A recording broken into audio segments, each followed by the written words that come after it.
고고도 미사일 방어 체계 사드의 추가 배치 누락 파문이 정치권에서 안보 논쟁으로 번졌습니다. 그런가 하면 미국을 방문해서 한미 정상회담과 사드 배치 문제를 조율한 정의용 국가안보실장이 잠시 뒤에 귀국합니다. 이상일 전 새누리당 의원, 김영주 전 열린우리당 의원과 자세히 알아보겠습니다. 안녕하십니까? 네, 안녕하세요. 네, 반갑습니다.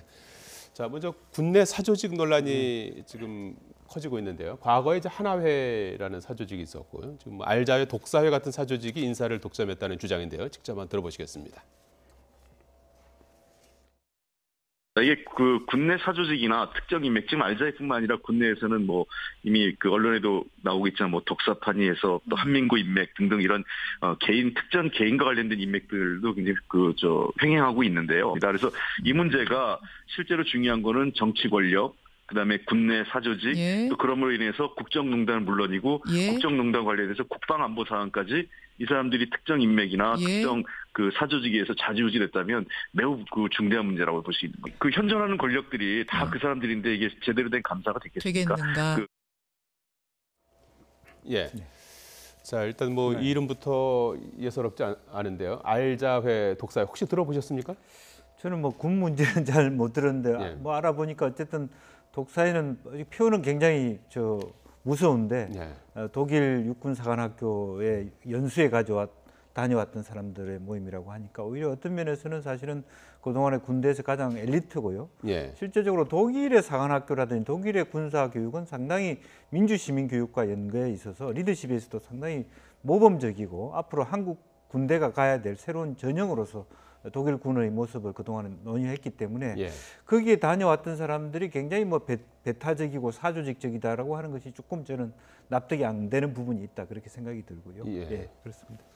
실체가 있는 조직입니까? 좀 더 지켜보고 정말 이 진상이 뭔지를 확인해 봐야 될 것 같아요. 그러니까 알자회 같은 경우는 김영삼 대통령 정부가 1993년 출범할 때 알자회라는 존재가 있었어요. 그래서 그때 한화회를 척결할 때 알자회도 일부 좀 정리가 됐는데 국방부도 그런 사실을 밝혔죠.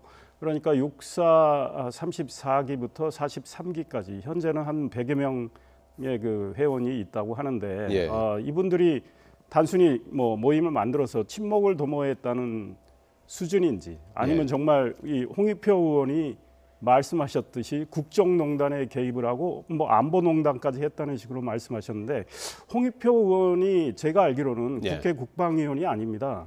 산업통상자원위 소속이고 지금 국정기획자문위에서 외교안보 분과를 다루는 분도 아니고 기획분과에 계신 분인데 어떤 뭐 제보를 가지고 어느 정도 확인을 했는지 몰라도 이 사실은 군의 어떤 사기 또 해당되는 소위 고위 장성급들의 어떤 명예하고도 관련돼 있는데 좀 신중히 접근하는 게 필요하겠다는 생각이고요.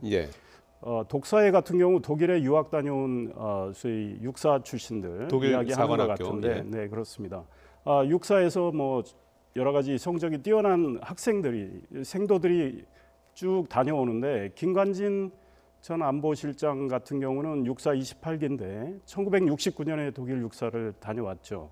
그런데 뭐 독일 육사 다녀온 분들끼리 또 친목 모임 만들 수는 있겠다. 그런데 이 독사회란 이름은 홍익표 의원이 말하기 전에는 별로 이렇게 드러나지는 않았던 것 같아요. 그런데 이분들이 뭐 정말 성적이 좋아서 거길 다녀와서 친목 모임 했다는 게 죄인지는 모르겠어요. 그러나 정말 조직적으로 뭔가 사드 체계와 관련해서 이번에 뭐 대통령께 뭐 보고 누락을 하는데 이분들이 개입을 했는지는 아직은 나온 게 없어요. 그러니까 이 문제는 확인이 돼야 되고 좀 신중하게 접근을 해야 되겠다. 이건 그 군의 사기와 당사자들의 명예와 관련된 문제니까요. 사실은 알자회나 뭐 독사회나 이런 조직이 있다라고 하는 측면보다는 실제적으로 보면 이제 김관진 안보실장이 2010년에 장관이 되시지 않습니까? 그리고 2014년에 안보실장을 갈 때 한민구 장관이 이제 뒤를 받았는데 말하자면 지난 7년 동안 어떤 개인의 계보에 의해서 군이 장악되고 있는 거 아니냐. 어떤 이름이 뭐든 간에 그랬을 때 현재 지금 사드와 연관돼서 이 논의가 나왔다는 것은 실제적으로 보면 전시작전 통제권과 관련된 부분도 있어요. 지난번에 대선 때 대통령 후보인 문재인 후보에 대해서도 정말 주적으로 보느냐 안 보느냐를 심각하게 질문했고 답했던 부분이 있는데 과연 이제 대통령이나 현 정부 입장에서는 이분들이 과연 전시에 미 합창의장 말을 대통령 말보다 더 많이 들을 것이냐 이제 이런 부분에 대해서 보고를 누락할 정도에까지 과연 현재의 정통성을 현재의 말하자면 김관진 체제의 어떤 일정한 사조직이 있다면 그건 굉장히 큰 문제가 아닐 수 없다. 예. 그런 문제 의식이 있는 것 같습니다. 예, 조만간 그 뭐 문제도 확인이 돼야 되는데 김관진 전 안보실장 같은 경우는 지난달 21일 날 그만뒀단 말이에요. 그렇습니다. 정의용 예. 안보실장이 들어온 다음에. 예.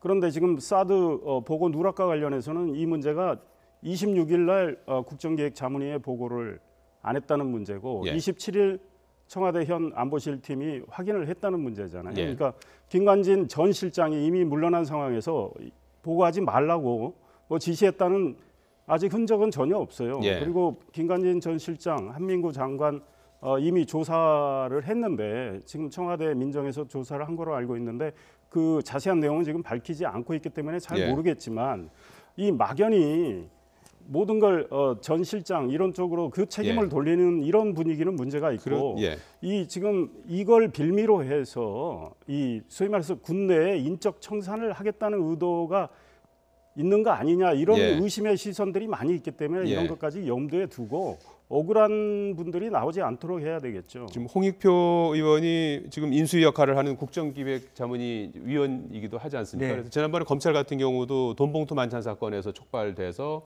이제 검찰 개혁으로 좀 이어지는 그 흐름으로 이렇게 이제 본다면 이번에도 이게 이제 어떤 군 뭐 개혁에 나서기 위한 하나의 어떤 그 전초전이 아니냐 이런 분석도 나오는 것 같아요. 실제로 이제 홍익표는 이제 통일 안보 분야에서 그 전에 국회의원 하기 이전에 또 일을 했기 때문에 예.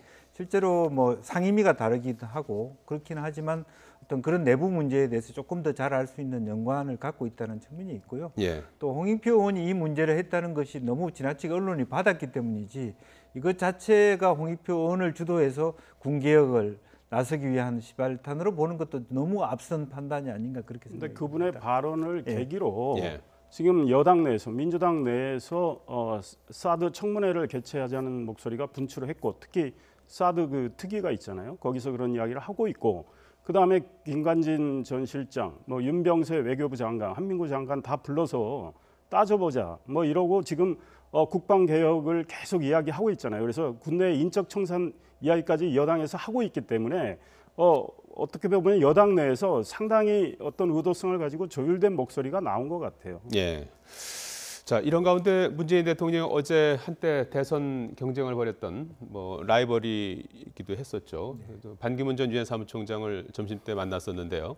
청와대에서는 사드와 관련된 얘기를 뭐 한 것 같아요. 그런데 그와 관련된 자세한 내용은 공개하지 않기로 하지 않았습니까? 어떤 얘기가 좀 왔을 것 같습니까? 뭐 저도 알 수는 없겠습니다만은 사드와 관련해서 미국의 전반적인 어떤 뭐 또 미국의 어떤 재외동포든 여러 가지 다른 다양한 사이드에서의 어떤 그 이야기들을 좀 허심탄회하게 대통령에게 전해드리고 예. 앞으로 사드 문제에 대해서 어떤 국가 안보적 차원에서 국익의 차원에서 어떻게 스탠스를 가져가는 것이 좋겠다 이런 논의를 했을 가능성이 저는 많다라고 보여지고 우선 외형적으로 나타나는 것은 미국에서 뭐 말하자면 문재인 정부에서 호감을 갖고 본다 이것은 밖으로 드러난 이야기지만 예. 속으로는 실제적으로 어떤 미국 안에서의 어떤 이해관계들을 좀 더 말하자면 새로운 정부의 학습이라 할까요? 예. 좀 그 이해해야 될 부분들을 좀 코칭하는 그런 측면도 있을 것 같고요. 다른 한편으로 보면 공식적 의제는 아니겠지만 강경화 외교부 장관 후보 같은 경우에 여러 가지 많은 어떤 의혹들이 있습니다만 어쨌든 유엔에서 일하고 현재 유엔 사무총장 특보를 하고 있기 때문에 말하자면 전 유엔 사무총장으로서의 강 후보자에 대한 인식이라든지 그런 부분에 대한 대통령으로 알고 싶은 것을 좀 물어봤을 가능성이 있고 세 번째는 저는 그 퇴임 이후에 유엔 사무총장 이후에 물론 본인이 말하자면 대통령 꿈도 꾸셨지만 대북 특사라든지 남북의 어떤 통일의 과정에서의 어떤 평화의 어떤 말하자면 그 전달사의 어떤 역할이 있었기 때문에 향후 남북 관계 개선의 어떤 방법, 인도주의적 방법 혹은 그런데 과연 전 유엔 말하자면 사무총장으로 어떤 역할을 할 수 있을 것인지 그런 논의를 좀 주고받았을 가능성이 많이 있지 않겠나 그렇게 생각이 듭니다. 예. 제가 기자 출신인데 저도 좀 어제 취재를 해봤는데 예. 두 분이 110분 정도 만났습니다. 예. 그리고 박수현 대변인이 배석을 해서 기록을 했고요. 예.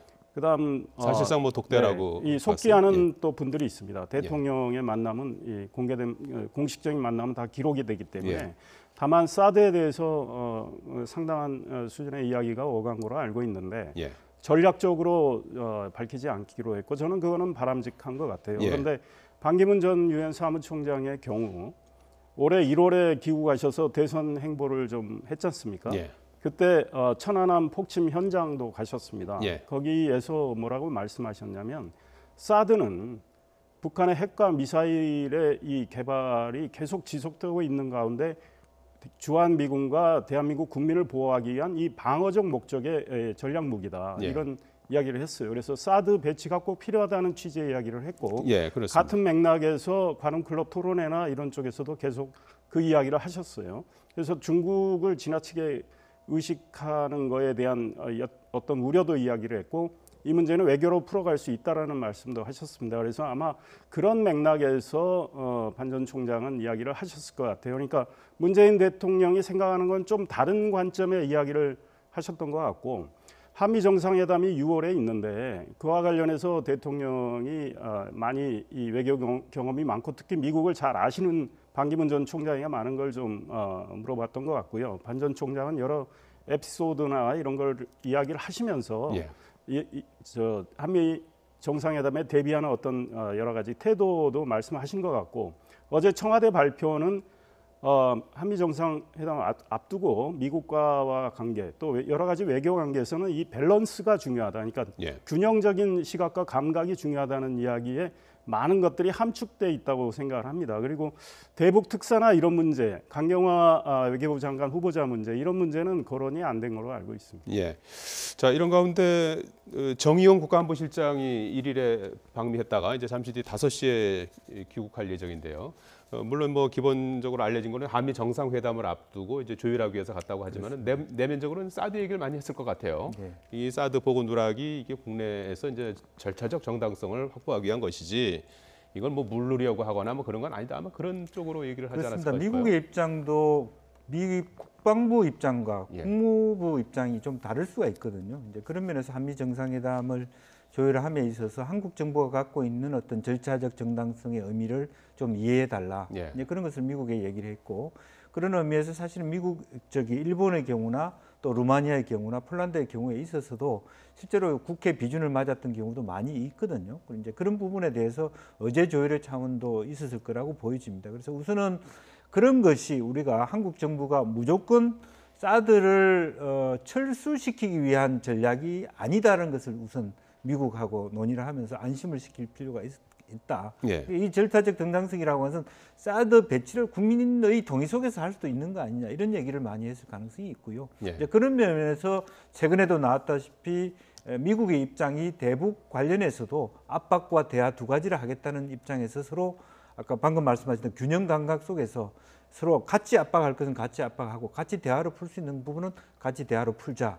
또 미중 관계의 문제도 마찬가지고 또 미러 관계, 한러 관계의 문제도 마찬가지지 않느냐 이런 부분에 대한 논의를 했을 수 있겠다는 생각이 듭니다. 우리 청와대 쪽에서는 우리의 입장을 좀 잘 전달한 것 같은데 지금 미국의 고위급 인사들이 계속 말하고 있는 거는 정말 의미심장한 것 같아요. 그러니까 제임스 매티스 지금 미국의 국방장관이 싱가포르 아시아 안보회의에서 한 이야기 보면 사드는 주한미군과 대한민국 국민을 방어하기 위한 전략 무기다. 그래서 반드시 배치를 하겠다는 취지의 이야기를 했어요. 그거는 대한민국 정부가 어떤 결론을 내리든 미국은 배치돼야 된다는 입장을 오늘 강하게 밝힌 거고요. 그다음에 코리 가드너 미국 상원 외교위원회 아태 소위원장이 우리 한국 의원들한테 이런 이야기를 했습니다. 그러니까 사드에 대해서 한국 정부가 국회의 어떤 비준 등 절차적인 문제를 밟는 것과 관련해서 우려를 표명을 했고 그건 문재인 대통령이 문제를 만드는 일이라는 표현까지 했어요. 그러니까 이런 국내 절차, 그러니까 국회에서 논의하는 문제, 또 환경 영향 평가인데요. 환경 영향 평가는 현재 국방부가 받고 있습니다. 다만 그 기간이 문제가 되는 거예요. 그렇습니다. 이 부지가 지금 10만 제곱평방미터 이 정도이기 때문에 소규모 환경 영향 평가를 받고 있는데 예. 지금 문재인 정부 하는 이야기를 보면 전략 환경 영향 평가라고 해서 예. 좀 더 오랜 기간을 이거를 받겠다는 거고 사실은 전략 환경 영향 평가의 대상은 아니라는 게 국방부의 예. 이야기예요. 왜냐하면 이미 사드 부지 공여가 끝났단 말이에요. 예. 계획도 끝났고. 예. 그러니까 일반 환경 영향 평가의 그럼 대상인가 하면 부지 사이즈가 그 대상이 아니기 때문에 예. 가능한 환경 영향 평가를 빨리 받겠다는 게 국방부 입장이었는데 지금 문재인 정부는 이걸 좀 길게 가져갈 수 있다라는 이야기를 했고 정의용 안보실장도 그 이야기를 공개적으로 했고 아마 미국에도 그 이야기를 했던 것 같아요. 예. 이러다 보니까 딕 더빈 예. 미국 민주당 상원 원내 총무죠. 이분은 그렇다면 우리 미국 국민의 세금으로 사드를 배치하게 되는데 한국 돈으로 1조 원 이상 드는 돈인데 이거를 우리가 다른 데 쓸 수도 있다. 그러니까 예. 사드를 철회할 수도 있다라는 취지의 이야기를 한 것들을 보면 미국 정부는 완곡하게 지금 문재인 정부의 어떤 입장에 대해서 좀 불편한 심기를 표출하고 있는 거예요. 그래서 이 문제를 굉장히 미묘한 문제인데 앞으로 문재인 정부가 한미 정상회담을 통해서 이걸 어떻게 잘 마무리하는가 이게 굉장히 중요한 문제 같으니까 한미 동맹에 금이 가지 않게끔 예. 또 양국 정상이 신뢰를 아주 돈독히 할 수 이런 결과를 만들어내는 게 굉장히 기묘하다 이런 생각이 듭니다. 예, 알겠습니다. 자, 이 김상조 공정거래위원장 후보자 청문회 얘기를 좀 해보도록 하겠습니다. 어제 있었는데 10가지가 넘는 의혹 중 위장 전입 문제도 쟁점 가운데 하나였습니다. 잠깐 들어보시겠습니다. 많은 분들이 이른바 재벌 저격수인 제가 당시에 대치동의 음마 아파트에 살았던 거에 대해서 참 의문을 많이 가졌었습니다. 제가 영국의 안식년을 가져온 다음에 제 처가 길거리에서 쓰러졌습니다. 병원에서 진단을 받으니까 대장암 2기 말이라는 진단을 받았고요. 수술을 받고 1년간의 항암 치료를 하더라도 5년 생존율이 반반이라는 의사의 진단을 받았습니다. 그때 그 수술을 하던 병원이 강남에 있는 모 대학병원이었습니다. 그리로 제 처의 치료를 위해서 이사를 간 것이 중요한 이유였습니다. 그런 상황이기 때문에 제가 음마 아파트에 살지 않으면서도 이사를 갔다 이렇게 위장 전입을 했다 이렇게 말씀하시는 거에 관해서는 참 제가 안타까운 마음을 갖고 있고요. 예, 들으신 것처럼 위장 전입과 관련해서는 이제 아내의 투병 사실까지 이렇게 털어 놓았습니다. 그리고 나훈 계약서 관련해서는 뭐 당시에 뭐 관행이었다 이런 언급도 있었는데요.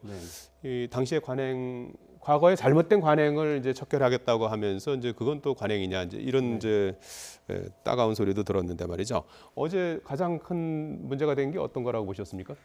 실제로 이제 오히려 그런 여러 가지 쟁점들, 뭐 아들 취업 문제, 또 부인의 취업 문제, 또 위장 전입의 문제, 다운 계약서의 문제. 사실은 이제 다운 계약서의 문제가 제일 큰 문제가 될 수 있죠. 세금 탈루와 관련된 문제이기 때문에 굉장히 심각한 문제인데 오히려 실제로 위장 전입의 문제는 한 2번 있었죠. 그러니까 처음에는 17일 정도 구리시에서 있었고 그 다음에 이제 해명을 좀 했는데 의외로 청문위원들이 생각보다 날카로운 어떤 질의를 준비를 많이 못했다는 느낌이 오히려 들고요. 그러니까 의혹들을 많이 했는데 의혹을 완전히 본인 말하자면 그 김상조 후보자로 하여금 말하자면 논문 문제와 다운 계약서 문제는 본인 스스로가 송구하다는 표현을 얻어냈습니다만은 실제로 그런 부분에 대한 해명이 있는데 그 추가적인 질문을 하지 못해서 오히려 덤덤한 말하자면 청문회가 되지 않느냐. 다만 의혹들이 너무 많았다라고 하는 부분이고요. 그래서 그런 면에서 국민들이 이것을 보면서 과연 어느 쪽에 손을 들어줄까 저도 확실하게 이게 의혹이 많아서 이건 낙마해야 될 후보인지 아니면 상당수 해명을 했다고 봐야 되는 것인지 아니면 청문위원들이 조사가 좀 준비가 부족한 것이는지 이게 참 섞여 있다라는 생각이 좀 들었습니다. 저는. 저도 한 4시간가량 지켜봤는데요.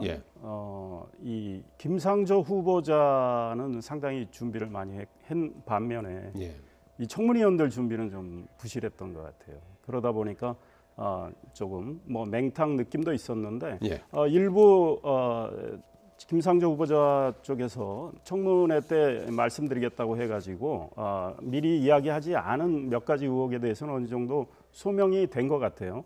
그러니까 위장전입과 관련해서는 지금 대치동 그 김상조 후보자 부인이 이 암에 걸렸다는 이것 때문에 확 그쪽으로 부각이 돼서 그런데 원래 대치동 그 집은 산 거는 틀림없는 것 같아요. 그러니까 위장전입 문제는 처음에도 약간은 제기가 됐습니다. 전세 계약서가 없었고 확정 신고도 하지 않았기 때문에 그런 문제가 제기가 됐었는데 예. 제가 보니까 아파트 관리비도 낸 거는 분명해 보이고 산 거는 맞는 거로 보이고 그러나 맨 처음에 1994년인가요? 그때 구리시 위장전입 이 문제는 17일 정도 있었는데 아이 초등학교 문제 때문인데 어느 정도 이해할 수 있는 거고 그다음 예일대 갈 때 그 목동의 위장전입 그거는 뭐 확인된 거니까요.